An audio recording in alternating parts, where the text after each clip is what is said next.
पुंडलिक विठ्ठल श्री ज्ञानदेव प्रभु रामचंद्र भगवान की जय।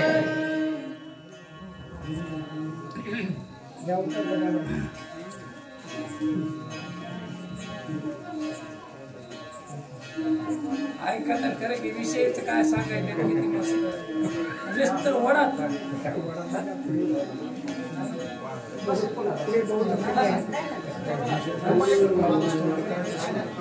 नगर बाह्य राम वृक्षभूमी राम राम राम रूप सकळ द्रुम प्लग प्लवंगम विस्मित।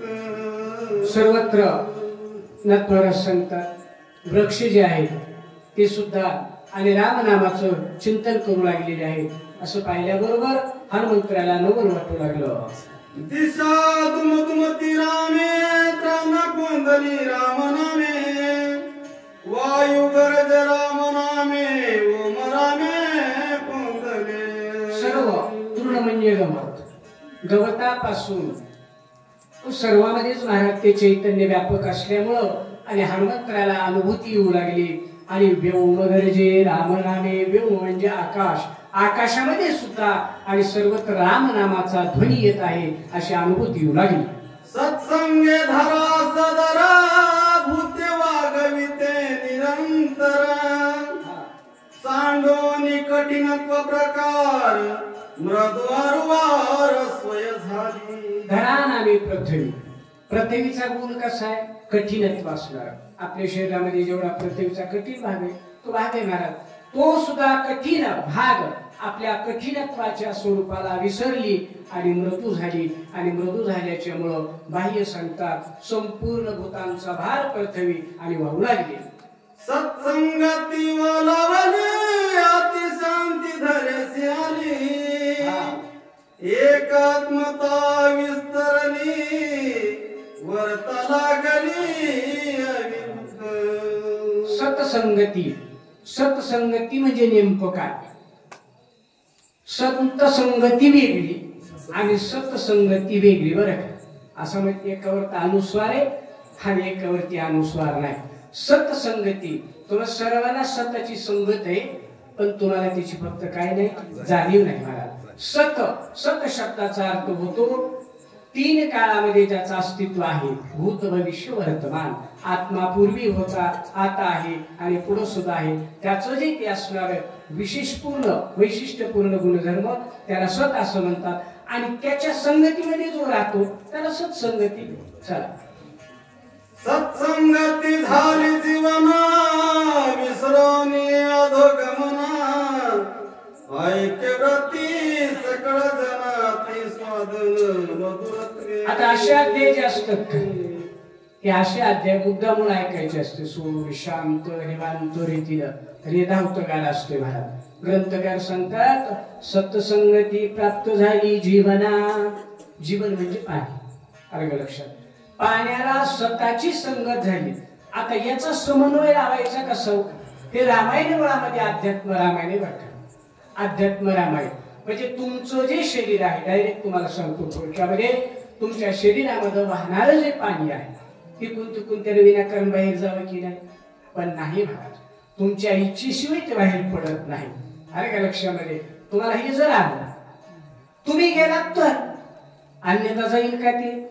किंवा एक नंबर झाला तर तुमच्या याच्यामध्ये जाणीव झाली, पण ती कुणाला जाणीव झाली? तुम्ही असल्यामुळे तुम्हाला जाणीव झाली। म्हणून सांगतात सत्संगती प्राप्त झाली जीवना आणि तो विसरला अधो गमना। पाण्याचा स्वभाव कसा आहे? अधो म्हणजे खाली, खाली दिशेने वाहणं, पण त्याला आत्म्याची संगत प्राप्त झाली आणि तो वाहनेपणा विसरला। गाय देखोनी सजना निववी देवोनी जीवना उपेक्षण आता बाहेर सांगतात ना मलाच बाहेरचं व्यावहारिक उदाहरण सांगतात. गाई पाणी शांत कशामुळे झालं म्हणजे आत्म्याच्या संगतीमुळं, आत्म्याच्या संगतीला लागल्याच्यामुळं. तर त्यांनी एक उदाहरण दिलं गाईचं. ज्ञानेश्वर महाराजांनी उदाहरण सुंदर दिलं. महाराज ज्ञानेश्वरी वाचा, एक सांगतो तुम्हाला.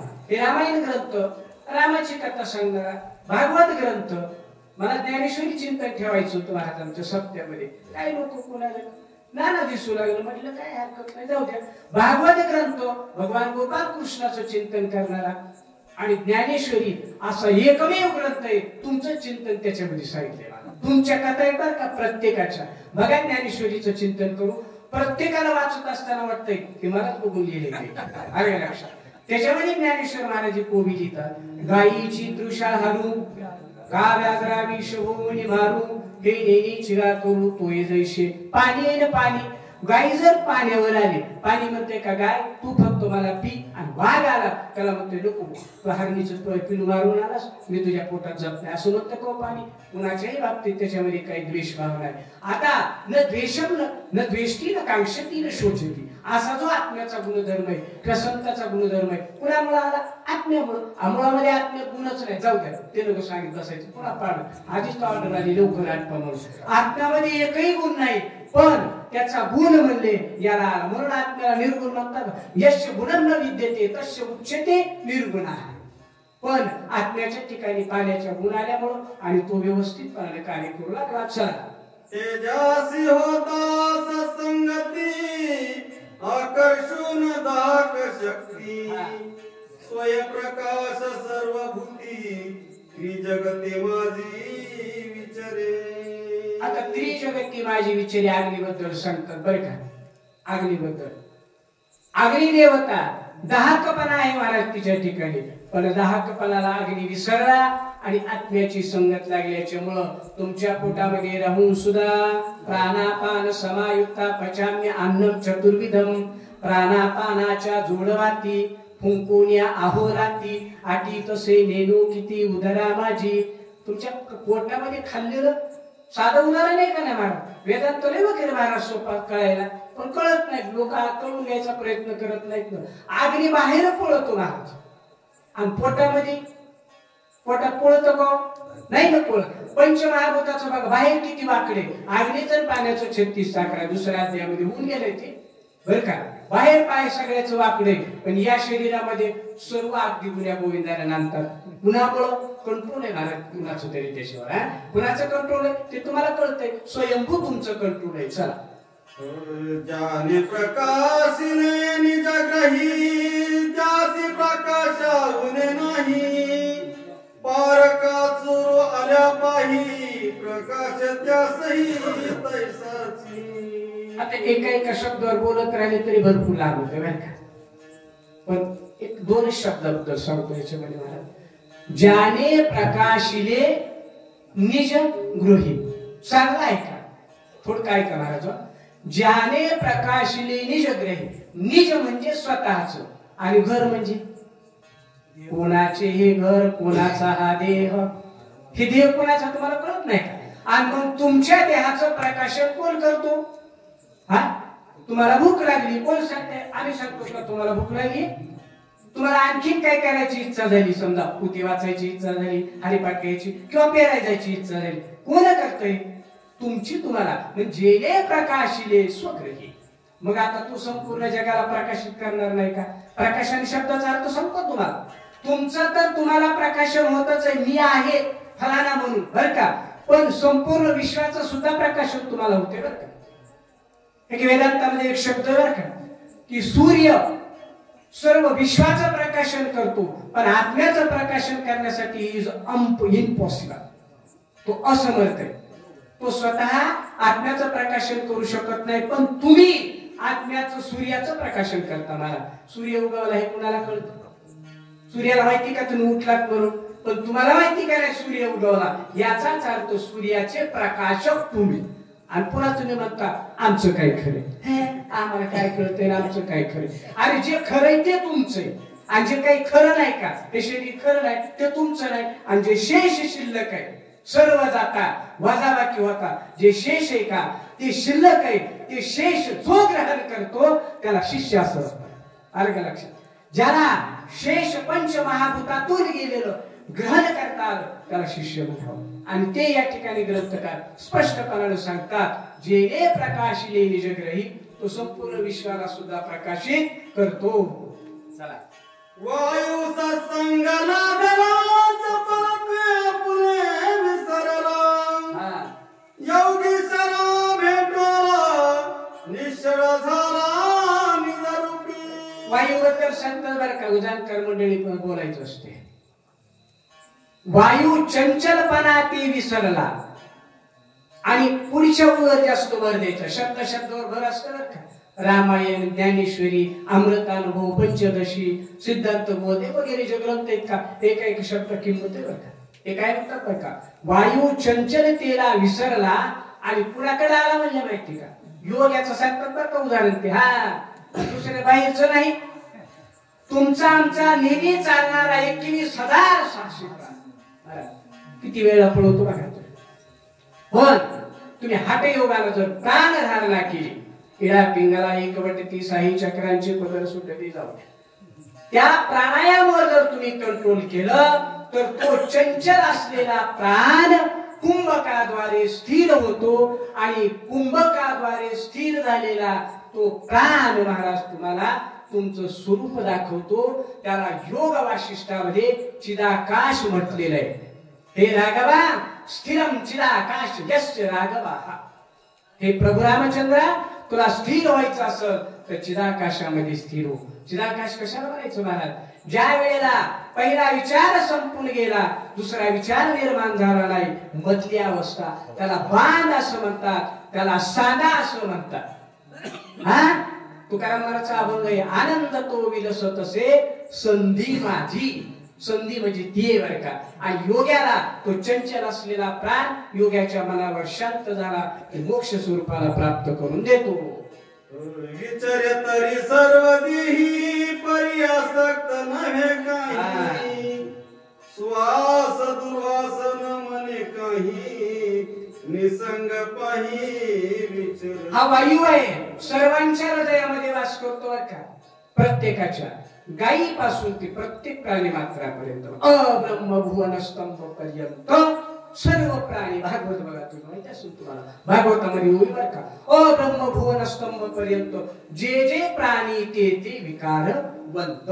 प्रत्येकाच्या ठिकाणी श्वास आहे महाराज पण तो श्वास कुठं अडकून राहत नाही बरं का कुठंच अडकून राहत नाही तो दुर्वास म्हणत नाही किंवा सुवास म्हणत नाही कुठेही त्या ठिकाणी तो असणारा भेदभाव करत नाही सत्संगाला धरे आकाश खुपणीने पै कोणास विसरो निर्विकास विरक्त उदास सर्वत्र वसे महाराज योग्यानं कसं असावं म्हणजे ज्ञानानं कसं असावं आकाश असावं उदास उदास म्हणजे कसं कपाळावरती 12 आट्या पडलेल्या ना का उदास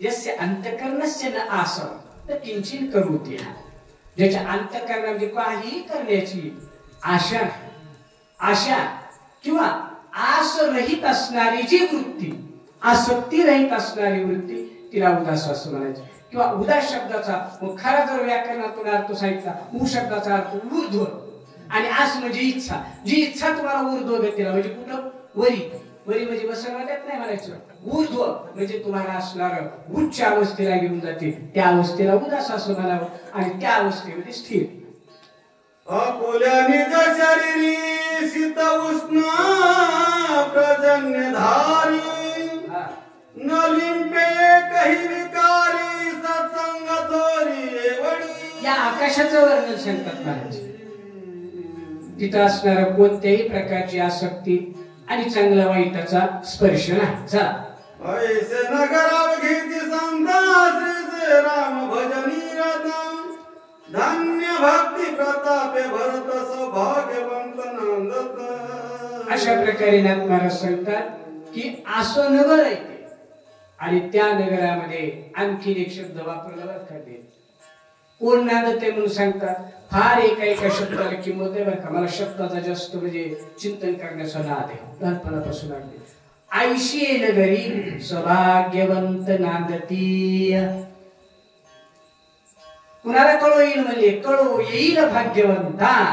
जे भाग्यवान असतील का त्यांनाच कळो येते. आणि अशा नगरीमध्ये नंदीग्रामाच्या ठिकाणी भाग्यवंत लोक राहतात. एकटा भरतच राहत होता अशातला भाग नाही बरं का. आजच्या काळामध्ये सुद्धा आहे तो होते आणि पुढे राहतील. आणि अशा त्या सुंदर अनुभव संपन्न नगरीमध्ये आणि भरत नावाचा महात्मा वास्तविक करू लागलेला आहे. मला वाटतं आता बसूया कुणाला तरी बरं का.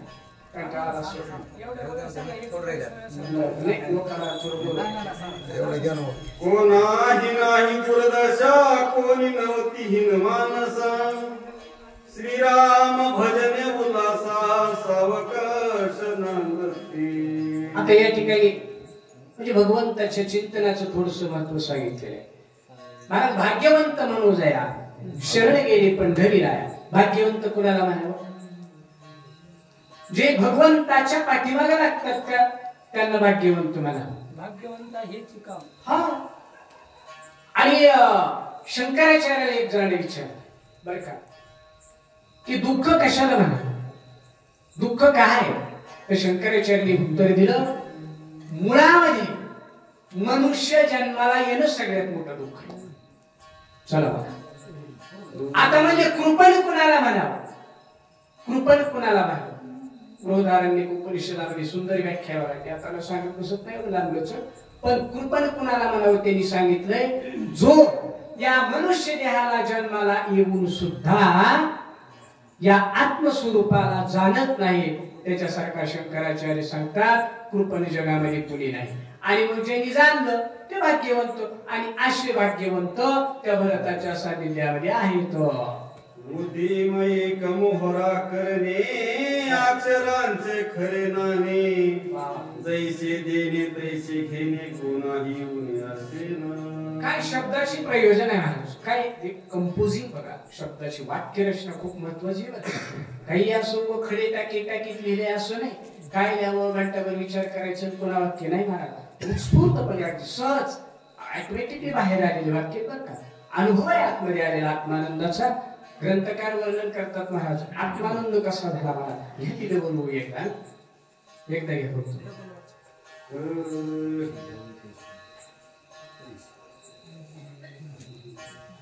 बुद्धिमय कमोहरा करणे अक्षरांचे खरे नाणे. जैसे देणे तैसे घेणे कोणाही गुणे. उद्यम म्हणजे व्यवहार.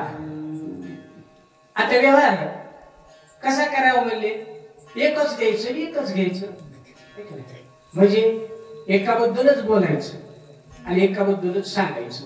कोणा एकाबद्दल आत्मस्वरूपाबद्दल उदंड चर्चा गाती काही तेच द्यायचं म्हणले. कुणाला देत असताना शंकराचार्य सांगतात ज्ञानानंतर काय करावं.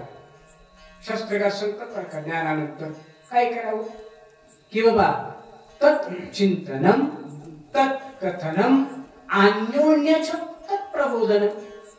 त्याच्याविषयीच बोलायचं, त्याच्याविषयीच ऐकायचं, त्याच्याविषयी सांगायचं. आणि जर काही चर्चा करावीच वाटली तर त्याच्याविषयी करायची. आणि लोकांना जर काही सांगावंच वाटलं तर मग तत्प्रबोधनम तेच बोध करा. दुसऱ्या कशाला. इथं तेच आहे. बाहेर तुझ्या बोरला पाणी लागलं का आणि तुझे मुलं कसे आहेत अशी त्या आई नंदीग्रामामध्ये चर्चा नाही बरं का. ते सांगतात की एका नाण्याचे देणे घेणे. जैसे देणे तैसे घेणे. बरोबर आहे का. संत सुद्धा सांगतात ना देवा तू कसा आहेस म्हणले देशी तेव्हा देशी आयुष्या अससी उदार. आणि काय धरुणी देवा तुमचे कृपणाचे द्वार. देवाला कृपण का म्हटलेले महाराज कारण देव घेतल्याशिवाय काही देतात नाही. आले का लक्षामध्ये. म्हणजे याचाच अर्थ काही देवाला लागत नाही. जर द्यायचंच असेल बर का तर तुम्हाला काय द्या आतमध्ये जे काही विकार असते सर्व समर्पयामी ते द्या. बस शुद्ध भाव तुम्हाला देतो. चला एकची वस्तू देता घेता एका बोलातीच कथा. एका वाचून सर्वता तुझी वार्ता. एक परमात्म्याबद्दल बोलायचं अद्वैताचं चिंतन करायचं, द्वैताचं नाही. का बरं? द्वितीयात द्वै भयम भवती. वेद सांगतात महाराज. द्वितीयात म्हणजे त्याच्या द्वितीयात त्याला का मूळ धातू अगोदर स्वर एक लागलेला. अद्वितीयात द्वै भयम भवती असा अर्थ होतो त्याचा. व्याकरण का काय पाणिनीचा अष्टाध्यायी व्याकरणाचा अभ्यास केला का? द्वितीयात द्वै भयम भवती म्हणजे त्याचा अर्थ अद्वैत स्वरूपामध्ये जो द्वैतपणा पाहतो त्याला भीती आहे महाराज. आहे का नाही? दोघांमध्ये काय भीती आहे? नव जर दोन पण घडे ते तुझे पण घडे तो संसार भय जोडे. हे आपुलेली तोंडे कोण बोलत आहे? देव स्वतः. ज्ञानेश्वरी वाचा ना, स्वतः देव सांगता. चला तुझे पण दे दलाल टाकू पाहे तत्काळ सर्वस्विनी तान लगे पण घेऊन सबळ जातसे. आता हा एक काय करतो म्हणजे एकाच ज्ञान झाल्यानंतर त्याच्यामध्ये एवढं बोलय महाराज. बलम बलवतामस्मी काम राग विवर्जितम. बघा गीता भगवंत सांगतात विभूती योगामध्ये बरं का 7व्या अध्यायाच्या 7वाच आहे ना विभूती योग. बलम बलवतामस्मी काम राग विवर्जितम. अर्जुना जेवढे काही बलवान आहेत का त्यांच्यामधलं मी बल आहे. मग हा बलवान काय करतो? आत्मा तुमच्या मधले जे काही विकार आहेत सगळे बलासहित पूर्ण त्या विकारांना विकार सुद्धा बलवान आहेत. हा मग पण याचं बळ त्याच्यापेक्षा मोठं असल्यामुळं तो यांना सरसकट आणि घेऊन जातो. जे त्याची उडी पडे सर्वस्वीसी जीवित बुडी. काही उपाय न चले पुढे पडे रोकडी अनर्थी. आणि जे त्याची उडी पडे महाराज गंमत अशी त्याची उडी कुठेही पडतच नाही. आलं का लक्षात? उडी कुठं पडते? आत्मबोधाचा पहिला श्लोक शंकराचार्यांचा वाक्य ते सांगतात तुमचं अनंत जन्माचं जर पाप असेल का अनंत जन्माचं ते पाप ज्या वेळेला क्षीण होईल क्षीण पापाना तुमचं ज्या वेळेला क्षीण पाप होईल त्यावेळेला आत्मबोधो विधीयते.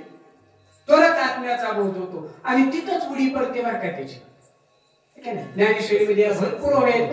कुठेही उडी पडत नाही महाराज. देव आला ज्याचे घरा त्याचे पडे चिरा संसाराशी. देवाची बघा त्याच्यामुळे किती देवाची ते इच्छा करावे वाटळे आपणा वेगळे उरोने दे. देव कसा आहे महाराज? नागवाईनो आणि संत कशी आम्ही आहे प्रमाण मुडके उघडे मोडके म्हणजे आमच्या जवळ काही नाही तर तो तसं करतो भक्ताला. अंगाळू मंगाळू नंद भाषा सवेगाने उठू पाये घसा प्राणिया नकळे सादलालायसा द्वैताचा. द्वैताच्या दलाला बद्दल सांगितले बरं का. एक तर सुंदर वर्णन आहे अनेक ग्रंथामध्ये की द्वैतवादी माणसाच्या नादाला लागू नका. द्वैतवादी माणसाच्या नादाला लागू नका. आमची इथं रोज वेदांताचे पाठ चलतात बरं का. त्याच्यामध्ये मी सांगत असतो लोकांना की आपले आई वडील सांगतात आपल्याला बाबा हे कर बाबा ते कर हे असं करावं लागतं तसं करावं लागतं. पूर्ण विश्वास महाराज मुलाचा बापावर बरं का. हे नाशिवंत आहे बरं का. आई वडील कसे येत नाशिवंत आहेत पण यांच्यावर फुल 100% विश्वास. पण संतावर मात्र अजिबात नाही. उदाहरण सांगतो तुम्हाला. कुणी एखादा आला मला काय तू नाही आलाय काय ते म्हणतो हो मान्य मला. तू मूर्ख आहेस हो मान्य मला. तू देव आहे नाही असं कसं मी देव कसा असू शकत. म्हणजे महाराज कशाच आहे अंगळू मंगळू की द्वैतवाद जो आपल्या अंतःकरणामध्ये अनंत जन्मापासून रुजलेला महाराज. एका जन्माचे हे परिणाम नाहीत बरं का. अनंत जन्माचे परिणाम आहेत आणि त्या परिणामामुळं अद्वैताच्या ठिकाणी बुद्धी स्थिर होत नाही.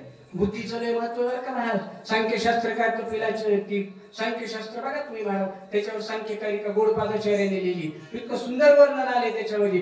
बुद्धी एक अशी म्हणून सांगितले त्याने बरं का. बुद्धी अशी एका सेंटरला आणि एका बाजूला इंद्रिय आणि एका बाजूला मोक्ष. एका बाजूला आत्मा एका बाजूला इंद्रिय आणि सेंटरला बुद्धी आहे बरं का. इंद्रियांनी जर इच्छा केली, इच्छा बुद्धीने इच्छा केली समजा इंद्रियानं, तर ती बुद्धी आहे का त्या इंद्रियांना तो विषय देण्याचं कार्य करते.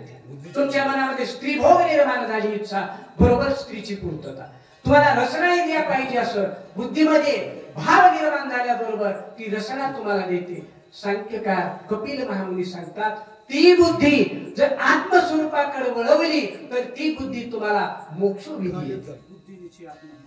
म्हणून मग ज्ञानेश्वरांनी त्या सांख्य शास्त्राला अनुसरून सांख्य युगात दुसरी ओवी लिहिली, बुद्धी निश्चयात्मक आत्मज्ञान ब्रह्मरूप भावी आपला आपण ब्रह्मनिष्ठा राखे पूर्ण आणि तत्परायण अहर्निशी दिवस आणि रात्र मीच ब्रह्म आहे असा ज्याचा ध्यास झाला ध्याते पुढे चिंतने पुढे.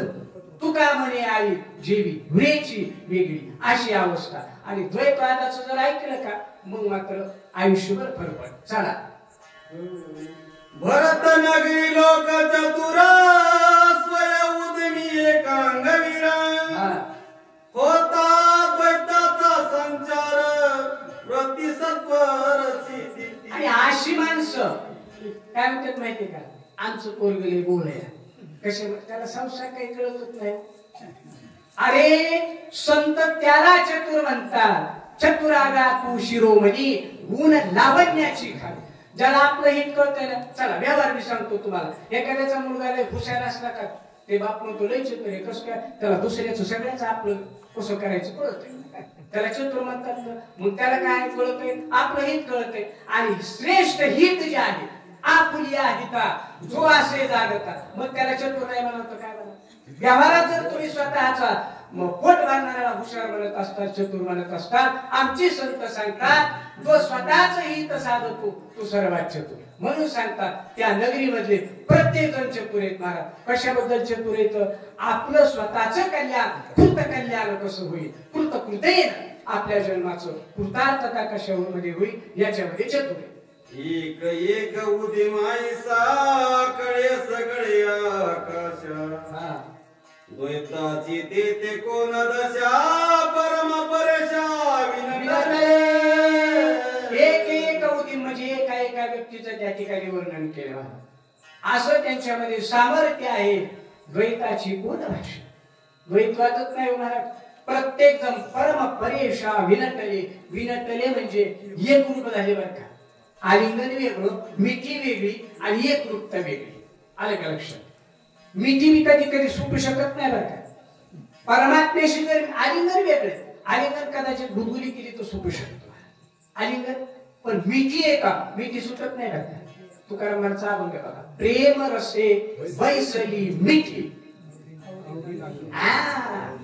अशी परमात्म्या बरोबर जे आहे त्या नंदीग्रामामधल्या एका साधकाची मिठी लागली महाराज. म्हणजे विनटले म्हणजे एकरूप झाले. एकरूप कसे झाले, या ग्लासातलं पाणी हौदात पडलं, एकरूप झाले. चाल हाटवटियाचं वारे कथा कीर्तन चौफेरे गाता राम कीर्ती गजर अंबरधरे तुषारी.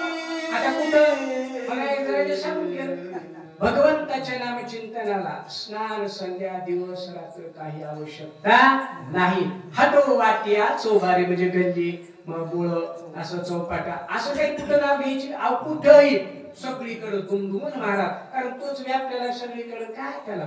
चला आनंद भरताच्या मनी गेले शून्यत्व बुडोनी चैतन्य घन होऊनी निर्विकार जनी सोशील. या ठिकाणी नाथ महाराजांनी सुंदर पद्धतीने महाराज वेदांत सांगितलंय बघा. आणि बौद्धांच्या शून्यवादाचं या ठिकाणी काय केलेले, खंडन केलेले. शून्यवाद कशाला म्हणायचं थोडक्यामध्ये सांगतो. गौतम बुद्धाच्या आणि एक त्यांचा जो त्रिपिटक नावाचा ग्रंथ आहे, कधी वाचायला मिळाला तर बघा तुम्ही. त्या त्रिपिटक ग्रंथामध्ये मच्छिंद निकाय वगैरे असे भाग आहेत त्याच्यामध्ये चॅप्टर. तर त्यांच्यामध्ये त्यांनी असं सांगितलंय की ज्या वेळा तुम्ही ध्यानधारणा करता आणि भाव समाधीला प्राप्त होता त्यावेळेला तिथं काही शिल्लक नाही. असं काय म्हणतात ते, तिथं काही शिल्लक नाही, त्याला ते शून्यवाद असं म्हणतात. म्हणजे आता इथं काय काय भाव समाजामध्ये गेल्यावर बघितलं तर म्हणजे काहीच नाही, काही शिल्लकच काही नाही ना म्हणले. आणि ते तिथपर्यंत गेल्यामुळं त्याला शून्यवाद असं म्हटलं. पण आमच्या नाथ महाराजांनी असं खंडन केलं वेदांतामध्ये, तिथं काहीही नाही असं जाणणारा जो कोणी आहे तो कोण आहे? त्याला विठ्ठल असं म्हणतात. विदाठान शून्यानाम गृणंती विठ्ठला. हा शून्य रहित बुद्धाचं खंडन आहे बरं का बौद्ध मताचं.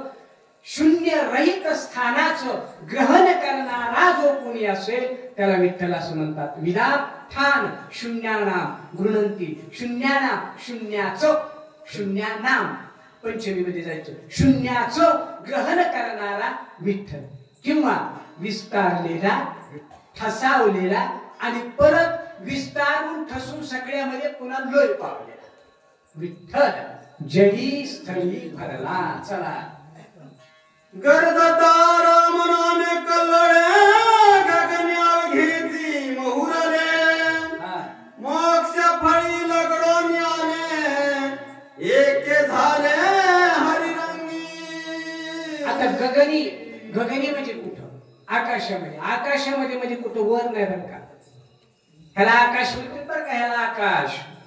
या ठिकाणी योगी जर कुणी असेल तर सहस्रार चक्राच्या ठिकाणी महाराज कुंडलिनी शक्तीचं ऊर्ध्वगमन झाल्यानंतर जो अनुभव येतो ते ऊर्ध्व आकाश महाराज. आणि तिथं मोक्षपदाला प्राप्त झाले. मोक्षपद म्हणजे काय? मोक्ष शब्दाचा अर्थ सांगतो तुम्हाला. मोक्ष. अहो प्रभू रामचंद्राने असा प्रश्न विचारला वशिष्ठाला की मोक्ष हा उच्चते, मोक्ष कशाला म्हणायचं? वशिष्ठ महर्षी सांगतात प्रभू रामचंद्रा, मोक्ष म्हणजे काय असं काही कुठं अशी ठेवलेली वस्तू नाही. न मोक्षो विद्यते स्वर्गे आकाशे पर्वते वने. प्रभू रामचंद्रा, मोक्ष म्हणजे काही आकाशामध्ये, स्वर्गामध्ये, पर्वताच्या ठिकाणी, वनामध्ये ठेवलेला नाही. तर पुढचं वाक्य महत्वाचं आहे. अज्ञान हृदय ग्रंथी नाशो मोक्ष इतिशती. तुमच्या ठिकाणी असणारं मी कोण आहे, कोहमचं जे अज्ञान आहे त्या कोहमचा नाश होणं त्याला मोक्ष असं म्हणतात. महाराजांनी सांगितलं बंधनापासून उकलल्या गाठी आणि देता आली मिठी सावकाश, तो मोक्ष. आणि त्या अवस्थेला सर्व प्राप्त झालेले आहे. पुंडलिकावरती हरी विठ्ठल.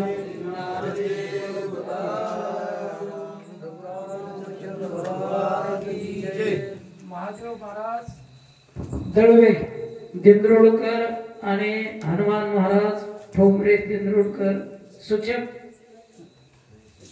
आणि वाचक महाराज